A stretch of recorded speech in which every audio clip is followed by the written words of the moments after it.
আল্লাহ যদি আমাকে নিয়ে যায়, আমার বাচ্চাটার দিকে একটু খেয়াল রাখেন। ইনকিলাব মঞ্চের মুখপাত্র শরীফ ওসমান হাদি আর নেই। গুলিবিদ্ধ হয়ে সিঙ্গাপুরে চিকিৎসাধীন অবস্থায় বৃহস্পতিবার রাত ৯টা ৪০ দিকে মারা যান তিনি। হাদির ভেরিফাইড ফেসবুক পেজ থেকে এক পোস্টে বলা হয়, ভারতীয় আধিপত্যবাদের মোকাবেলায় মহান বিপ্লবী ওসমান হাদিকে আল্লাহ শহীদ হিসেবে কবুল করেছেন।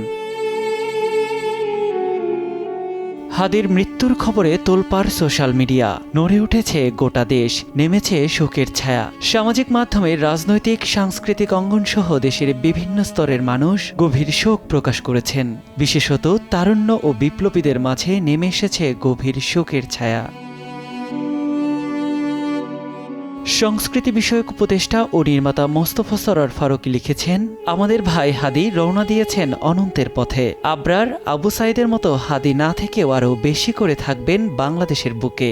আমরা একটা রোল মডেল তৈরি করতে চাই বাংলাদেশের পলিটিক্সে। মানে এত একটা ঐতিহাসিক জুলাই হলো, এটাকে কেন্দ্র করে মানে কিছু একটা নতুন করে শুরু করা, যেটা আগে হয় নাই, যেটাকে মানুষ পছন্দ করবে। তা আমরা খুব সাহস নিয়ে শুরু করেছিলাম।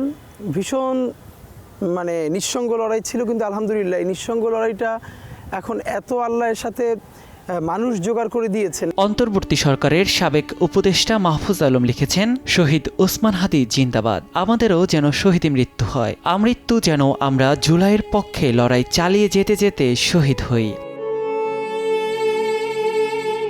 সাবেক আরেক উপদেষ্টা আসিফ মাহমুদ সজীব ভুইয়া লিখেছেন, জুলাই গণঅভ্যুত্থানের অগ্রসৈনিক আধিপত্যবাদ বিরোধী লড়াইয়ের সংগ্রামী নেতা ও ইনকিলাব মঞ্চের মুখপাত্র ওসমান হাদি ভাই শাহাদাত বরণ করেছেন। ৫৬,০০০ বর্গমাইল জুড়ে আমার ভাইয়ের শহীদী আত্মদান মজলুমী জনগোষ্ঠীর মুক্তির সংগ্রামে এক অনন্ত প্রেরণার নাম হয়ে থাকবে। জান দেব তবু জুলাই দেব না। ইনকিলাব জিন্দাবাদ। ওসমান হাদির মৃত্যুতে সামাজিক মাধ্যমে প্রতিক্রিয়া জানিয়েছেন হাসনাত আব্দুল্লাহ। এক সংক্ষিপ্ত পোস্টে তিনি লিখেছেন, শহীদ আলহামদুলিল্লাহ।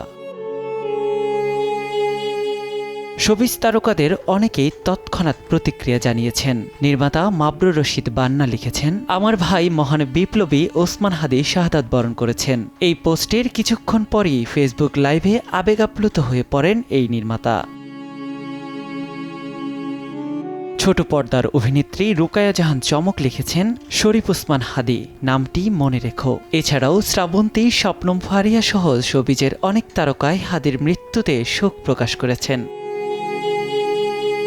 ঢাকা ৮ আসনে সম্ভাব্য স্বতন্ত্র প্রার্থী ছিলেন ওসমান হাদি। ত্রয়োদশ জাতীয় সংসদ নির্বাচন ও গণভোটের তফসিল ঘোষণার পরদিন গত ১২ ডিসেম্বর দুপুরে পুরানা পল্টনের বক্স কালভার্ট রোডে মাথায় গুলিবিদ্ধ হন তিনি। গুলিবিদ্ধ অবস্থায় প্রথমে ঢাকা মেডিকেল কলেজ হাসপাতাল এবং পরবর্তীতে রাজধানীর একটি বেসরকারি হাসপাতালে স্থানান্তর করা হয় তাকে। উন্নত চিকিৎসার জন্য সরকারের উদ্যোগে গত সোমবার এয়ার অ্যাম্বুলেন্সে নেওয়া হয় সিঙ্গাপুরে। সেখানেই চিরবিদায় নিলেন এই বিপ্লবী।